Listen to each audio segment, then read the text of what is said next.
Word on the street is that you have shoulder and neck pain. Well, we're going to help you fix that. But the first thing we have to do is just get a lay of the land and get our litmus test in here. And we're going to use what's called a radial nerve glide. You spread those fingers out, you drop that hand towards the floor, and then you tilt your head away from the side that you're trying to stretch out. Now, this is not a stretch like you would do for like a hamstring or a quad, which means that you don't want to wrench on this. This is a nerve that we're stretching.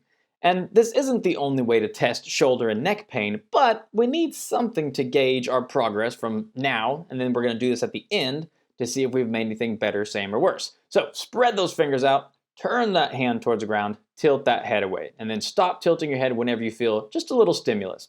Now don't let your shoulder rise up as you're doing this. This is going to mute the effect of this. And the other thing is you want to make sure that your palm is actually pointing down towards the ground. If you can hold something in the palm of your hand while you're doing this, it's just not going to be as effective and you're not going to get as good of a readout. Now, go ahead and pause the video and just get a feel for what's going on there on both your left and your right side.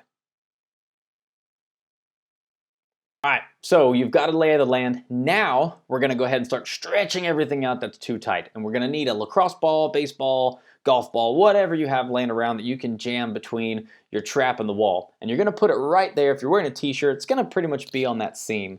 Now go ahead and take that ball and jam it into your trap and then jam all of that into the wall, the door frame, or your handy dandy squat rack, because I'm sure everybody has one in their house.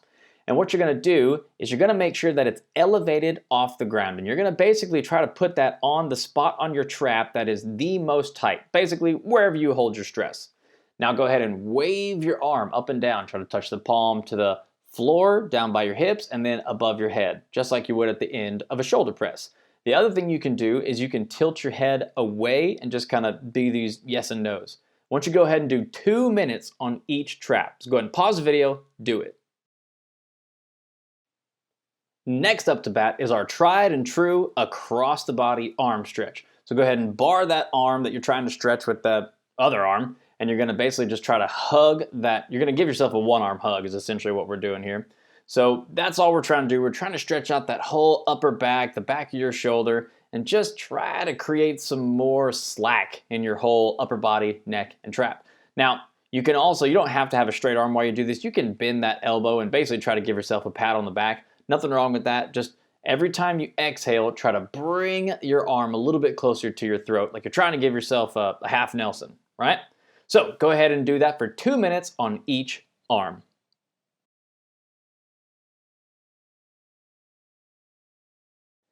This next stretch is a catch-all for your shoulders, chest, and everything else that we may have missed. It's called the overhead stretch. Now, you'll notice I just have my palms on this bench and I have my thumbs up, 7 up, just like you used to play in grade school. And you can take your hands out wide like I just had them, or you can bring them in a little bit more narrow. It doesn't really matter. Just make sure you keep your elbows straight, and then also make sure that your knees are underneath your hips. If your knees are up in your chest and you do this one, you're not gonna feel that stretch. So go ahead and spend 2 to 3 minutes doing an overhead stretch and play around with the width of your hands. Try wide, try narrow. Have at it.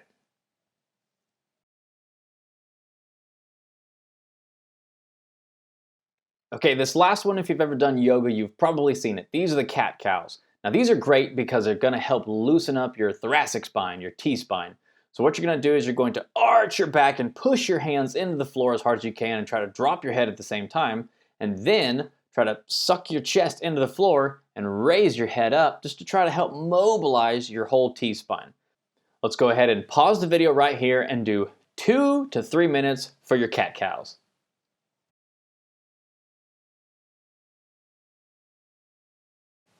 Now this last one is something that you've probably done unconsciously, but these are neck rolls. And what we're gonna do is you're gonna basically try to draw the biggest circle that you can with your head. Now you might notice I have my mouth ajar. It's not because I'm in a trance, it's because you want to make sure that those neck muscles are a little bit loose so you can actually stretch with the weight of your head. Now, once you find a spot that's particularly heinous, like I just did, you can basically look at your shoulder and then look up at the corner of the ceiling. And that's just gonna help really stretch out all those little bits and pieces of our neck that are overly tight.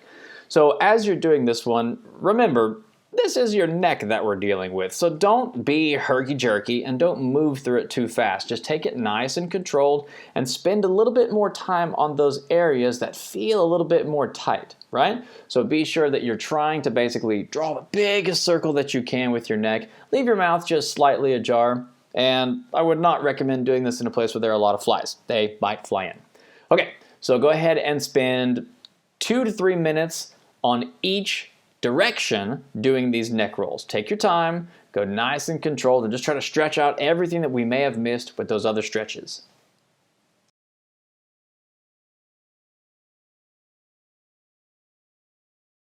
Okay, so we've stretched everything out in and around our neck. Now we need to train the muscles that are supposed to be working to help decrease the stress and tension in our neck and our shoulders to work the right way. This first exercise, the fancy name is called retraction, protraction. I like to call them turkey necks. So I want you to go ahead and do 15 of these. Just basically try to poke your chin up into the ceiling. Pause the video, do your reps. The next one, you're gonna shake your head no. Every time you go left, right, that's 1 rep. Do 15 reps here. Pause the video, knock them out. Next up are the yeses. You're gonna keep your head elevated and you're gonna put your chin in your chest and then bring your chin up to the ceiling. Now, you wanna make sure that you don't let your head completely drop onto the ground while you're doing this, right? You wanna keep your chin and your neck elevated. So same thing here, every time you go up, down, that's 1 rep. Go ahead and get all 15 reps. Pause the video. This last one is called the Valley Girl. That's what I like to call it, which means I just dated myself, but whatever. So you're gonna do 15 reps, left to right, 1 rep. Go ahead and pause the video, get your Valley Girls in there. Now, once you've gone through on your back, you want to do the same exact thing on your stomach. So you want to go ahead and get 15 of these turkey necks laying on your stomach, just basically tapping your nose in the ground and then trying to bring the back of your head to the ceiling, followed by your nose. So you want to go left, right, 1 rep. You want to get 15 reps there. And again, keep your head up off of the ground as you're doing this. This is going to help work your upper back and the back of your neck muscles. And of course, you want to do those yeses, so bring your chin into your chest and then basically look straight ahead. This one's a little bit easier to remember to keep your head off the ground, because if you don't, you're gonna end up wiping all your boogers on the floor, which is gross. And then you also wanna do those Valley Girls, so left ear to left shoulder, right ear to right shoulder, just 1, 1, 2, 2. Get all 15 reps, so do the same thing that you did on your back on your stomach. Go ahead and pause the video, 15 reps for each of those. Now we've gone through all of our stretches, we've activated our neck muscles, we gotta put it into a bigger movement. We're gonna do that by doing some planks. So I want you to get your abs tight, pull your shoulder blades back and down, squeeze your glutes, and then hold your neck in a good neutral position as you're doing these planks. Don't let yourself drop like that and let everything come undone. And don't let yourself have your elbows too far out. That's also gonna cause a sag in your midline. And don't let yourself bring your hips up and have your elbows way far out away from underneath your shoulder. We're gonna do the same thing with a side plank. Shoulder blades back and down, abs tight, glutes tight, raise that hip up as high as you can. Keep your head in a neutral position. So making sure that you're squeezing your shoulder blades back and down is important here, because that's gonna help train all those muscles to behave the right way. And again, on these planks, side planks and regular planks, make sure the elbow is directly underneath the shoulders. And on the side planks, don't let that shoulder on top flop over. This is gonna cause your neck to do a whole bunch of really silly, dumb things. All right, so shoulder directly over the elbow, chest up, neck in a neutral position. I want you to hold the plank and the side planks 1 minute each. Pause the video. Now, we've done our stretch, we've activated everything, we've integrated it into a bigger movement. It's time to retest using that radial nerve glide. So go ahead and spread those fingers out as wide as you can, drop that hand down to the floor, and then tilt your head away from the side you're trying to stretch. Every once in a while, bring that hand in, punch yourself in the head, and then bring it right back out. And what I want you guys to do is assess, are you better, same, or worse on your left and your right side relative to where you started? Hopefully this has helped you relieve shoulder and neck tension. If it did, be sure to hit that subscribe button, share this video with a friend. We'll see you guys on the next video.